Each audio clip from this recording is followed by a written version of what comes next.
Bonsoir à vous tous, c'est un plaisir d'être ici. Je voudrais remercier les organisateurs de m'avoir invité et à l'organisation des bois modèles d'être là pour représenter le réseau à niveau international. Comme un grand nombre d'entre vous le savez, c'est une initiative qui est née il y a plus de 20 ans au Canada. Cela provient de Rio 92 et cela s'est étendu pour qu'on ait maintenant plus de 50 bois modèles dans beaucoup de pays. C'est un concept très puissant dans lequel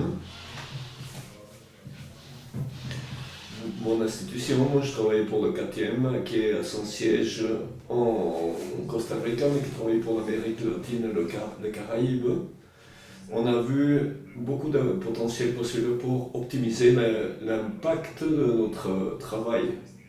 Nous faisons des recherches, de l'éducation technique en agriculture, dans le secteur forestier, dans les ressources naturelles. Et nous avons également une école de maîtrise et de coopération technique avec les pays membres du CATI. Et le Bosque modèle, avec une approche territoriale, nous semble être un bon moyen d'intégrer toutes ces choses et de travailler avec des acteurs locaux et nationaux afin d'obtenir un impact sur le terrain. Malgré le fait que Rosny et d'autres personnes nous ont dit qu'on ne pouvait pas prévoir l'avenir, nous pouvons néanmoins essayer d'apprendre du passé quels sont les principes qui sont des régulateurs de ce processus et qui vont continuer à s'appliquer à l'avenir. C'est important de le voir. Carl nous a déjà parlé d'initiatives pour la restauration du paysage forestier, mais la gestion des bassins versants et des bois modèles a eu lieu depuis un grand nombre d'années, et donc il y a eu beaucoup d'intérêt pour les approches territoriales. Et donc on peut en extraire des principes. Je vais essayer de répondre en ce qui concerne l'avenir pour les approches territoriales et d'écosystèmes. Et je pense qu'il y en a plusieurs. Nous avons vu au cours de ces dernières années un intérêt croissant. Pour moi, il était évident. J'ai eu l'occasion de participer à la journée forestière à Cancun en décembre dernier, et il est clair qu'il y a un grand intérêt pour des approches territoriales afin de parvenir à la gestion de ces trade-offs, de ces compromis, et d'optimiser des synergies afin d'atteindre des objectifs de mitigation et d'adaptation. Je fais partie du groupe externe consultatif pour la Banque mondiale pour la stratégie. Et en janvier dernier, nous avions une réunion de ce groupe à Washington et nous avons entendu de la part d'officiers, hauts responsables, leur intérêt pour des approches territoriales. Et c'est ainsi qu'en Amérique latine, en Amérique centrale, et dans beaucoup d'autres pays, on est en train de mettre en place des politiques nationales. Et je pense donc qu'il y a une grande opportunité. Il y a une fenêtre, une fourchette d'opportunités qui s'ouvre devant nous, à laquelle nous devons pouvoir répondre. Mais néanmoins, je suis forestier, c'est une autocritique. Parfois, j'ai l'impression que nous ne faisons pas de saut pour sortir de la sylviculture, pour voir le territoire. En espagnol, il y a une expression qui dit « l'arbre empêche de voir la forêt ». Et si on la change parfois, à force de voir la forêt, on ne voit pas le paysage ou le territoire. Et je pense que nous devons avoir cette vision plus intégrée du territoire, de l'utilisation du sol, de l'agriculture et des autres composantes socio-économiques.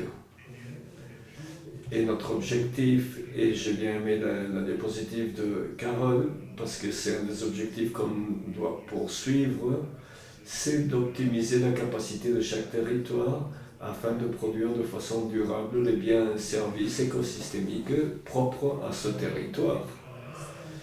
Pour effectuer ce saut dans cette vision, de laisser le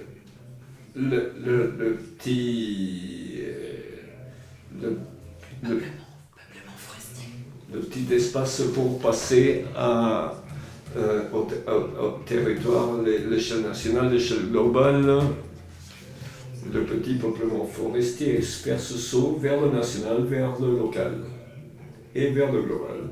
Et d'après mon expérience personnelle, nous devons voir quelles sont les prémices qui nous permettent de travailler dans la gestion du territoire. Si je ne me trompe pas, la plupart d'entre nous qui sommes formés aux sciences biophysiques, comme nous le voyons dans les bassins versants, en essayant de résoudre la gestion de ce bassin, nous essayons de le faire avec une approche très technologique, comme si le territoire était une construction technologique. J'ai appris, pour moi, c'est quelque chose d'important, que tous les territoires sont avant tout une construction sociale, dans laquelle la technologie a son rôle, mais avant tout, voir là-dedans une construction sociale, et donc donner priorité au processus social et institutionnel qui vont conformer à l'avenir ce territoire, avec cette prémisse à laquelle je crois et sur laquelle nous avons élaboré un modèle de cogestion. Le territoire peut être reconstruit. Comment? Eh bien, si nous établissons un processus de négociation, de concertation avec les acteurs locaux qui sont représentés, mais également les acteurs nationaux, au moyen de ce processus, on peut construire une vision de l'avenir de ce territoire et avec des processus de planification collaborative avec différents éléments tels que le mécanisme économique et financier pour financer ces actions, nous pouvons penser que le territoire pourra être restauré d'après la vision de ce processus de concertation. Et j'aimerais ici mettre l'accent sur le fait que, dans mon opinion, la plus grande contribution du bois modèle est justement ces processus de concertation au moyen de ce qu'on appelait un directoire pour le processus de collaboration entre les différents acteurs. Et ce même apprentissage est en train d'appliquer à la cogestion adaptative des bassins versants. Pour co-gérer quelque chose, le directeur exécutif d'une association de communes en Honduras nous avait dit qu'après avoir adapté la cogestion, il l'utilise même pour la gestion de la santé publique, de l'éducation, etc. Donc cela a une application très large. Et je pense également qu'il est fondamental que tout ceci, que tout au long de ce processus, on donne plus de pouvoir aux acteurs locaux afin qu'ils puissent transformer tout ceci en action, de voir refléter en action dans chacun des territoires. Donc, que ces agréments, l'orchestration globale, comme on appelle l'évaluation du millénaire, deviennent l'action de milliers, de milliards de personnes pour le défi urgent auquel nous sommes confrontés de nos jours. Je pense être une personne qui cherche un modèle conceptuel. Et lorsque je voyais le Bosque modèle, je vois une plateforme très convenable pour introduire des actions. Et ensuite, je me pose la question, comment est-ce que nous le communiquons comme quelque chose d'aussi puissant que cette approche de bois modèle ou de cogestion d'un territoire. Et je disais, eh bien, j'ai besoin du bois modèle en tant que plateforme et le cadre conceptuel qui va nous permettre de savoir comment le développer. J'aimerais remercier Chimère qui ce matin l'a mis d'une manière beaucoup plus simple à communiquer le modèle conceptuel et le software, et le bois modèle et le hardware. Tout le monde connaît un ordinateur, donc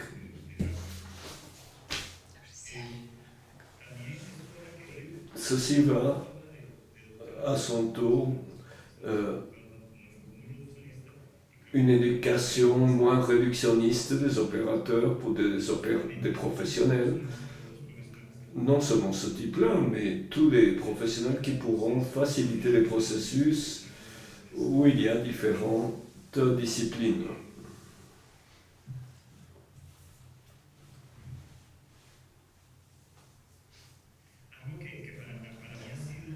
Quelque chose qui a été très révélateur pour moi est qu'en faisant cela, nous ne parlons pas que des forêts, un grand nombre dans les priorités des politiques nationales, internationales, de la coopération.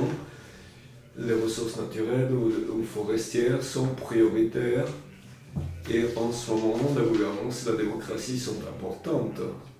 Lorsque nous travaillons avec ces approches et que nous créons des plateformes de concertation, représentation avec de multiples acteurs, nous renforçons la démocratie. Un cas qui provient du Nicaragua, où spontanément un groupe de voisins au nord du Nicaragua a organisé un référendum pour voir qu'est-ce qu'il fallait faire avec ce qu'ils appelaient le DESPAG, c'est-à-dire l'abattage des arbres, et les résultats ont été tellement clairs que la municipalité a décidé de sortir une ordonnance qui reflète cela. Donc des espaces qui s'ouvrent pour une population qui normalement ne disposerait pas d'une voix pour dire la manière dont ils aimeraient qu'on gère leur territoire. Cela me paraît essentiel.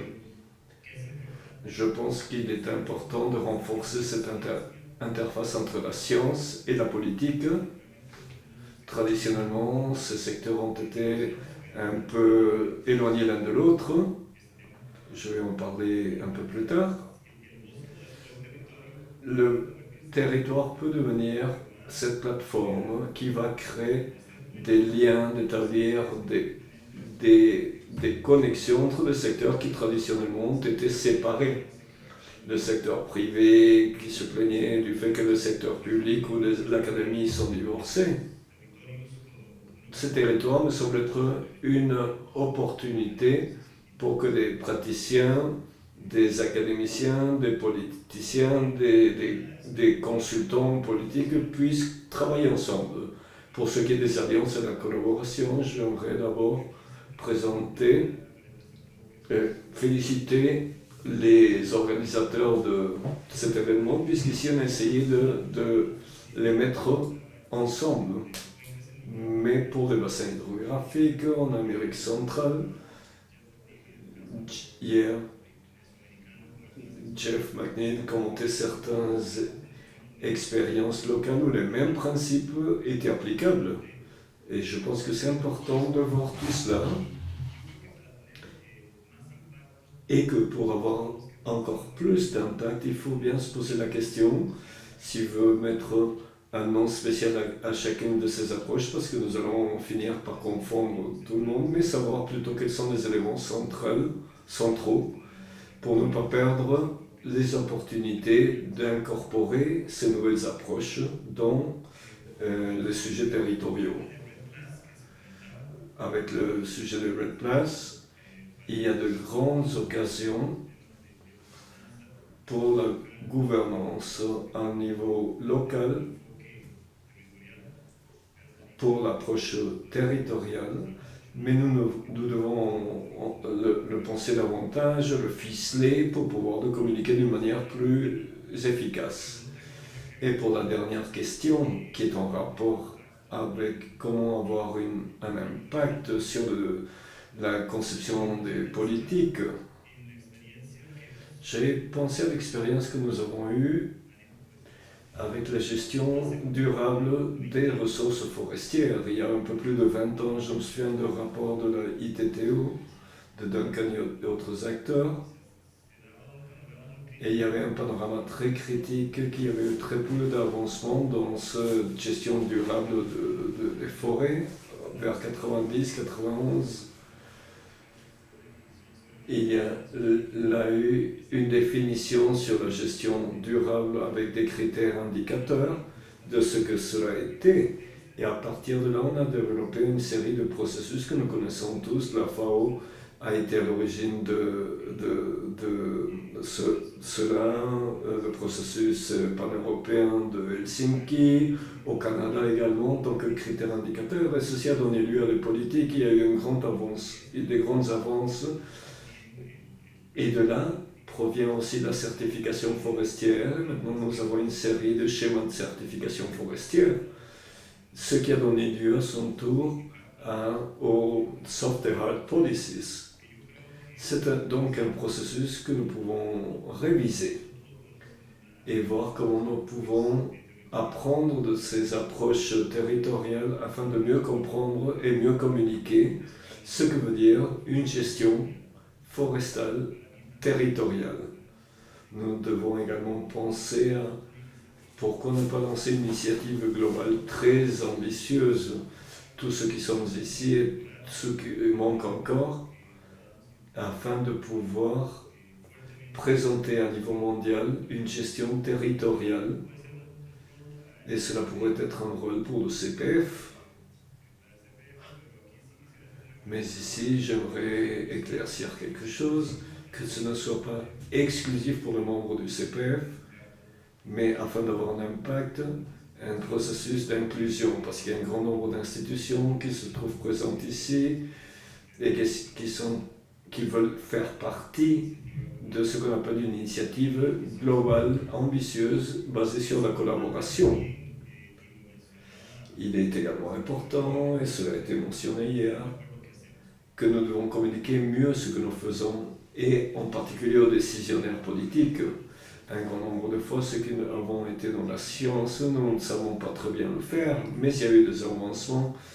Il y a une force de travail pour la science et politique forestale qui a été créée, et je crois qu'il est important de continuer avec cela et penser à la forme dont nous travaillons avec les moyens de communication, parce qu'ils ont un grand pouvoir pour avoir une incidence sur les politiciens et sur la population. Dans notre association, nous communiquons au milieu des publications, parce que cela touche beaucoup plus de personnes que ce que nous permettent nos propres moyens.